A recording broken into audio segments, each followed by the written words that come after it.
Right, it's January, you know what that means. New year, new me. Time to break those bad habits. But not everything in a habit is wrong, and if you just extract the bad out of it, you can still have a good time, and that is what Fume does really well. And Fume is an award-winning flavoured air device that does just that.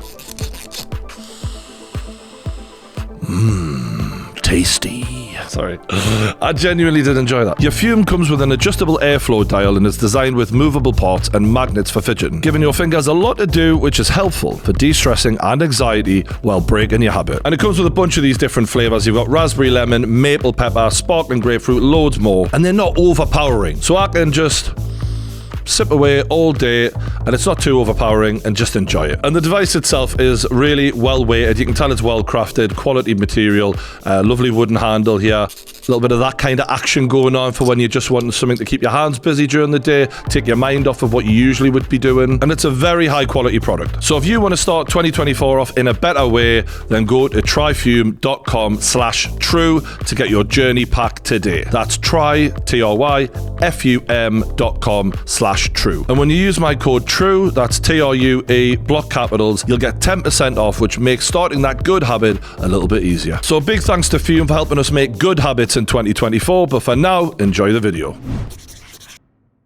We'll talk about Newcastle, my club, because it's not been a great. I'm worried about your mentions, mate, because there's a good chance United finish above Newcastle this season. There's going to be some United fans getting ready, the tweeting fingers. I've got some stats for you, Brian. So last season, you finished in 4th place with 71 points. You only lost 5 games in the entirety of the season, and you only conceded 33 goals. Whereas this year, so far, I think it's 23 games or 22 games. You've had 10 losses and 37 goals conceded. So I suppose the question from all of us is, what's gone wrong?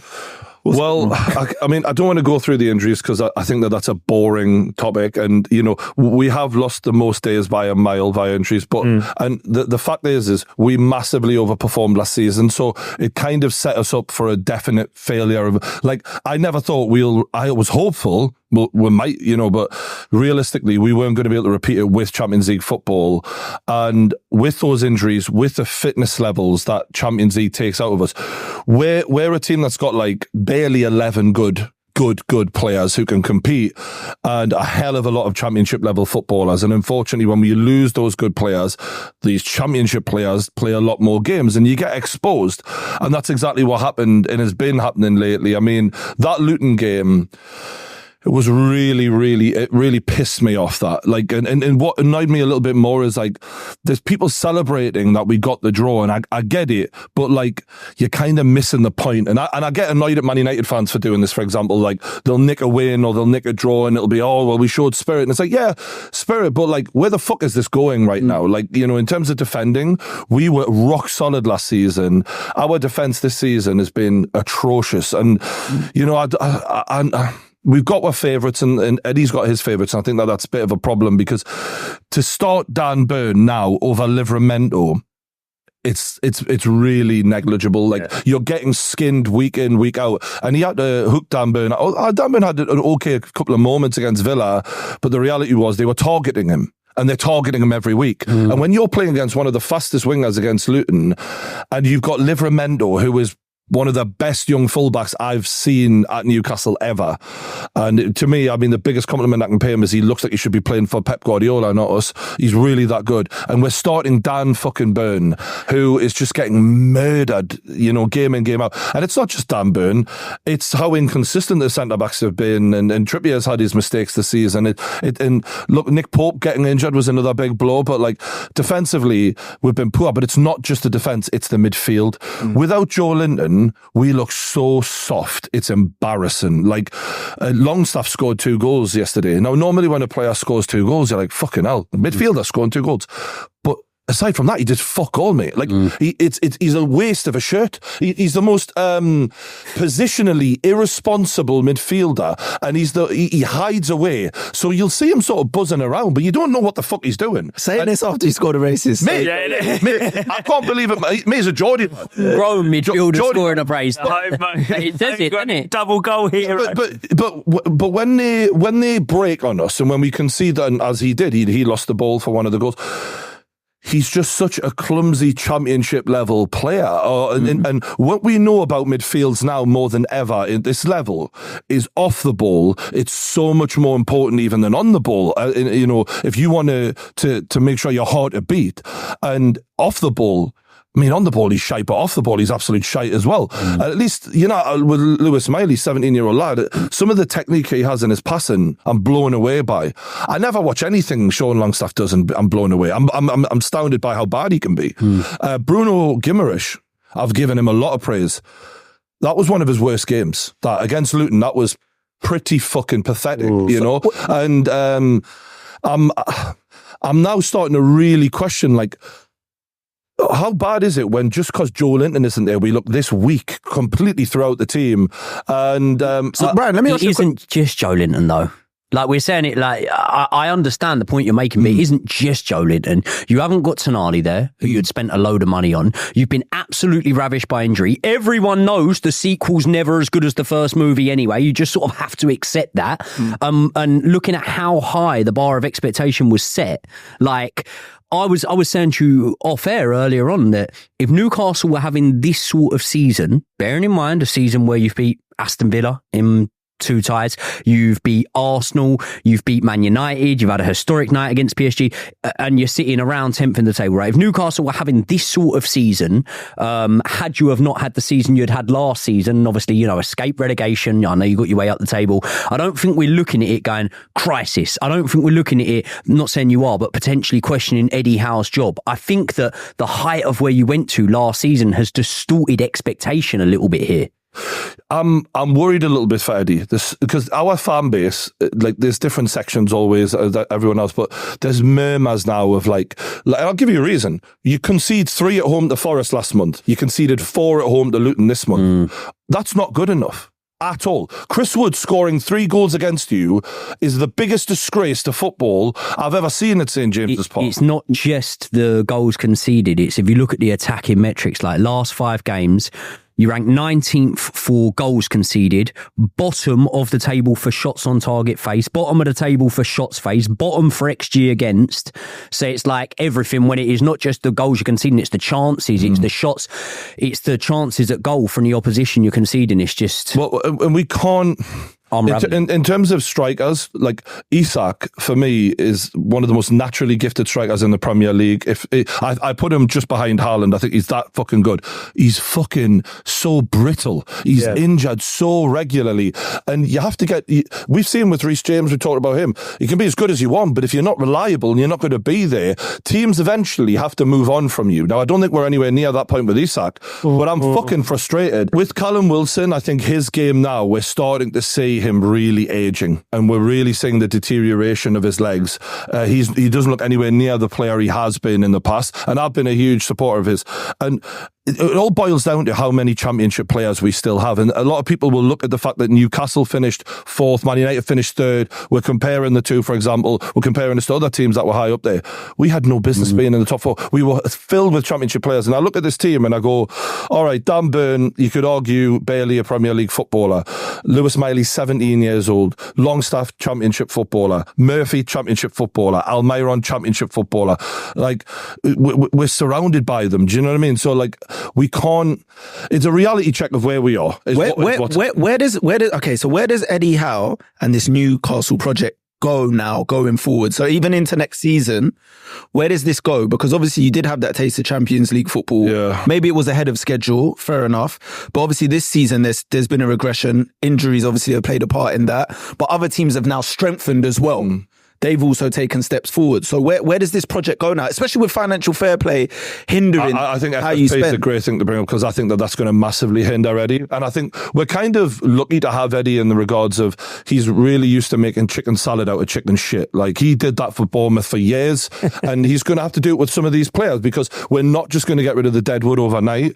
But I'm worried because Eddie's making mistakes 2 games in a row. Like, it's one of those things where the entire fan base is singing for Livramento while Dan Burn's on the pitch. That's alarming. When Dan Burn got skinned when Dan Burn was getting skinned the game before and Eddie starts him the next game, that's where when you make basic mistakes as a manager, we're not talking about the level of tactical nous that Eddie probably has. When everyone goes, he's having a horrendous time, he's getting done, and he's giving goals away, and you're still starting him when you've got one of the best fullbacks in English football on the bench.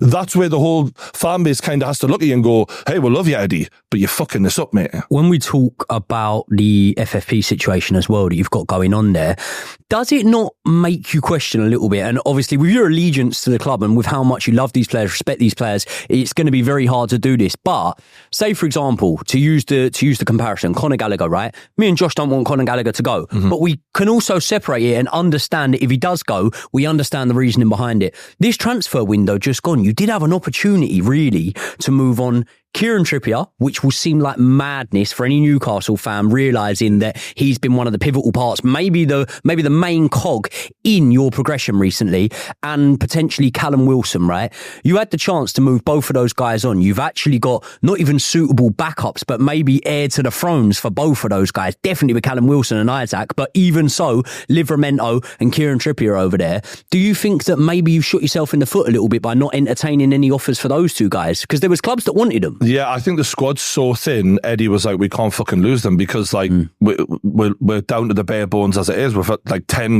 got 10 injuries all the time. It never goes down. Like in the last 3 games, we've had Joe Linton, Isak, and Gordon injured in consecutive matches. So I think there's a fear there. But I personally think they were willing to let both of those guys go. I think that the Bayern Munich bid was lower than what they were expecting. I think it was like 15 million, and they were like, we need them more. 13 mil. Yeah, something like that. And then I don't know what happened with Wilson, but I think we need to let Wilson go immediately because he has aged over. He's aged quickly. The thing is, though, with these two players that you mentioned, both of them were signed for fees, I believe. They were transfer feed, both players. They weren't free transfers, were they? No, Trippier was 35 mil. So there you go. So when we're talking about FFP and the calculations... Trippier was about 10, 15. Yeah. Oh, was he? Yeah. But when you're talking about the FFP calculations, none of that is pure profit. You're probably going to make, in terms of like your books, you're going to be making £5 million or something like that on both their transfers, even if you got like above their market rate at the moment. So to say that doesn't necessarily solve your problem. Even if you sell 2 of your better players, that doesn't solve your issues. So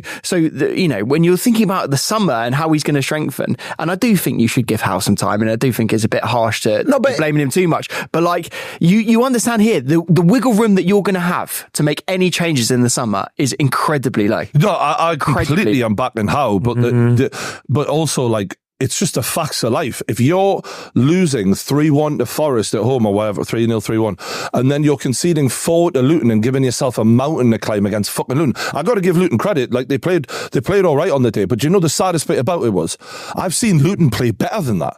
I think Luton have played some great football this season. That game, we were just so pathetically wide open, and we made life as easy as humanly possible for them. And that was the thing that I was watching, like, why are we doing this? Like, when they get the ball, where are our midfielders? Yeah. They're fucking so out of position. And that is where you're like, that's Eddie Howe's job. Do you know what I mean? So is he the man to make Newcastle dine at the big table? Is he the guy with all of these things in place? Like we said, financial fair play, the fact that the big teams are now back where they're supposed to be. Can he sit at that table with Klopp, Pep, Arteta? Is he that guy? I think so. I think it's a very hard question to answer when he hasn't got the money that so many of these managers have been able to spend. But what I think without doubt he's the best option now. But I must admit, even like in the past, couple of months, I've been frustrated. I've been like, you're making some wrong moves here, but I'll give you the time to sort it out, because you have to big your players up. You can't let them know how shit they are. Like, you've got to make them want to run through brick walls and that they can be the best version of themselves. Like what Big Ange has done with Richarlison. His confidence must have been shot at one point, and now he's playing like a man possessed. So I can only trust that Eddie Howe is trying to big the Dan Burns, the long staffs up, so to get him over the line. But that's what I was going to say. I hope he's watching them, seeing what I'm seeing, which is that they're fucking shit. But that's what I was going to say. That's why it's kind of difficult. Like, I like Eddie Howe, I'm not going to lie, I do. But that's why it's kind of difficult, because you use Ange as the example. We were in a similar situation, not as many injuries as you, but we were missing a lot of players over that Christmas period. We had a lot of injuries, a lot of suspensions. We were probably the club closest to you in that regard. and still managed to find a way to get us through the bad periods and get players. We were playing with Royale and Ben Davis at centre back. I mean, you had we were playing four fullbacks across the whole back four for like 7 games. I would argue that Eddie Howe has still managed a way to keep Newcastle in with a chance of getting Europa League football. I mean, you 10 had those losses though. You had those losses. 10 how losses. Many have Spurs had? 5, yeah. I mean, look, do you know what? If I was to compare like a manager's form to a player's form, right? We're watching Arsenal now. Odegaard, he was on fire last season, right? This season, he's been nowhere near the same, but he's shown enough to still show us that, yeah, there's still a brilliant player there. He's just having a little bit of a lull period here. And I would back him towards the latter ends of this season or next season to be just as good as he was the season before. When I look at Eddie Howe, I still see this season, I've said about it before, but all right, it was against Sheffield United, an 8-0 win in there, a win against PSG where you came up and you put in a historic performance. The wins that you've had in there, I've seen enough for me to go, yeah, you're going through a really hard, difficult time, but you're still the guy. No, like exactly. Like we've beaten Arsenal, we've beaten PSG, we've beaten Man United, we've beaten Chelsea, we've beaten some, solid teams, and I do have confidence in the future, but he's got to get certain things right. Now, for an example, re-signing Miguel Almiron on a long-term contract after one good season in 5 years was fucking stupid. And what we had recently in the January was a chance to get rid of that brain-dead fucking moron to Saudi Arabia for whatever money. And he was able to go, no, I'm happy in Newcastle. I'm like, of course you are. We've just re-signed you for fucking 3 years for 60 grand a week. You're fucking useless. And if we hadn't have done that, we'd have been cashing in and maybe signing Gibbs White or whoever it was that we were linked with at the time. The problem is though, is that you can't force a player to go to somewhere he doesn't want to go to. If the only bid is Saudi Arabia, but the point I'm making is if Almiron had only 1 year left on his contract, which he did when we re-signed him, and we were able to go, hey, we're not re-signing you, so you better fucking take this because it's the only fucking good deal you're going to get. He would have been more likely to be able to be pushed out the door. Whereas if Almiron just runs his contract down, he's fucked. Like, you're in a similar situation to me and Josh, where like he's a shit player. I'm really worrying about the exodus, if that's even the word, of like the players leaving Saudi and the way that it's looking like it's going over there, because I don't know in the next transfer window they're going to go as big as they did in the summer window before. In fact, I would think they probably won't. And now, if you're a Chelsea fan, if you're a Newcastle fan, and you have got deadwood or players that you think that other guys aren't going to come in for, I think you're really worried about that, because Saudi were going to be our saviours in getting some of these idiots off our hands. Good news, Joey. They've got £3 billion to spend in the summer. But it's not just about the money they've spent. If players don't want to go, how no, 100%. But also, if players don't want to go, but they're getting paid 8 times what the money they I don't know. Here, then I don't know, mate. Look how much they were getting paid. I don't know how good the offer was. You do it for a year, though. You do it for a year. That's what they're doing. They're going for a year, make what they make in 5 years I don't here, think the Saudis just want them there for a year. And I think they'll wise up to that and they'll stop offering it for that, because I think that when you look at it, right, the amount of money that Jordan Henderson was making, the amount of money, you can't go to me, yeah, but if he was making double that. No, I believe there is a cap. How did he get away with that? How did he get away with that? He didn't take the money. So basically what he did is he was going to defer all of his wages because it was going to be in a different tax year. He wouldn't have been able to bring that home. So basically he deferred all his wages. He didn't actually end up getting paid. So basically what he said is, if I can leave right now, I will not take any of those wages. And so he didn't get no money? He didn't get any money. Well, he got a very small amount of what he should have got paid. And now he's only getting like 40 grand a week, 50 grand a week. Can we do a GoFundMe? He's fucked. I honestly believe though with that though, sorry, I know we're not supposed to be speaking about that, but I think it was more about his legacy and PR rather than him not liking living there. That's my... I think it might have something to do with the fact that I was there watching him in the league's dead. To be honest. No one's watching. Sorry. That's Geordie language for nobody. Sorry, I just had to translate. Thank you. My translator, Jose Maria. No, you think he just wants to be seen, basically? I know. What I mean is like, I think there's a lot of cultural things plus the football. Everything. Yeah. Like, and by the way, like his team was shit. Like Steven Gerrard is having a nightmare in Saudi right now, and just been given a 3-year contract. Yeah, I don't think that Henderson thought that it would all culminate in the sort of bad feeling that it did when he went over there, and that was why. And also, you got to move your family to a new country. Yeah. You can understand that. Like, moving to a new place is not easy. Mate, if I'm earning that sort of money, my family are going wherever I tell them. If I say, babe, we're going to live at the North Pole for a bit, you better go and get a coat. But if Almiron didn't have all those years left on his Newcastle contract, we could have forced that and pushed him. The problem is, though, is that if he does run down the contract, we could have absolutely happened. Then you end up getting no money from him, and it's rubbish for you for FFP anyway. But think about this. Almiron would have been sitting there with a choice of, let's say, 200 grand a week in Saudi or a 60 grand a week contract that is going to run out in a year and no guarantee of anyone even wanting him because he's shit. He can get the contract when he leaves. Free agents, people are coming for Almiron. Yeah. No, but the point is, people have. Let's be honest here, Josh. I know you don't want to admit, but there's a link between Newcastle and Saudi, which means that contract is going to be extra nice for him if you take the fucking money because we want better players at Newcastle. Do you know what I mean? There's that going on as well. And I think that might actually be one of the things that benefits Newcastle in that summer window, which is I don't think we're going to go crazy because we don't want to arise suspicions, but surely one player will be sold. Jacob Murphy is going to be, under the tutelage. I'd more thinking about the players you can get from Saudi. Yeah. You know what I mean? Rather than the ones you're selling. Like, I don't look at Newcastle at the minute in terms of players that are like surplus to requirements are thinking, oh, big fee there, big fee there. The one thing you could say about Chelsea, and it's an indictment of where we are, but at least we can look at players that aren't getting minutes for us and go, there's 30 mil, there's 40 mil, there's 30 mil. Whereas Newcastle, you haven't really got that. So I'd more be looking at When Saudi. you say this to me, though, you then list the Chelsea players and I'm going, that's not 30 mil. Yeah. You do it every week. I'm like, where's this money? Who's signing these players? You got to remember, we got players out on loan that you can get some dough for. Like, I reckon you can still get 10 mil for Ziyech. I reckon you can still get 30 mil for Lukaku. I know Lukaku's aging now, but he does what he says on the team. No, he don't. He wouldn't go over there originally. He's been talking about it recently, Joey. Yeah. He's changed going, fucking Saudi mind Arabian now. football is excellent. He wants that money.